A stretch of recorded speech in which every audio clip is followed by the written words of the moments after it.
મી ખાવ કેરીયું બીજું હું હે તિકન બકુલભાઈ કેમ એમ બોલતા ગયા અમતા ભાઈ હાલો ધોકા ગોતા ને આમાં વટાણવા પડશે હા હાલ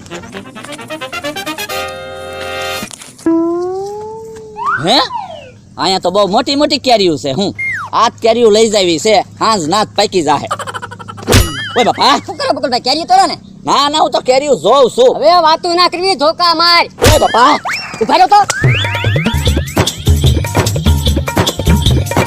ઓલા દાદા અમથાની વાડી હોપટ નહોતું હાલવાનું એટલે આમ ફરીને ખાતર મારતી વાડીએ નહીં પોગે ને એટલે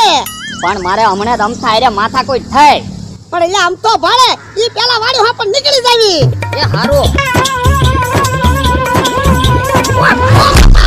કોણે મને પછાડ્યો એ બકુલભાઈ તમને પસારતા ગયા પાછ તમે બકુલભાઈ વાહ હું કામ ધોડ્યા અમારે આમને કેરી તોડતા હતા વાહે ન પડવી ઓલા દાદા બકુલભાઈ આપણને બેયને પસાડ્યા લાવો તો ધોકા આજે ને ધબધબાઈ નાખવો હશે અલ્યો તમે બે એક કામ કરો ખાતર અમારી વાડીએ પગાર દેજો બકુલભાઈ ને આજે ધોકાવી નાખવી એવો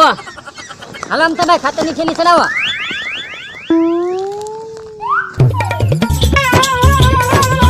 આશ હારું છું ભાગીને વહી આવ્યો નકર અમથાને એના તો માર ખાત ભોળા દાદાને માર ખાત ઉભા હતા હે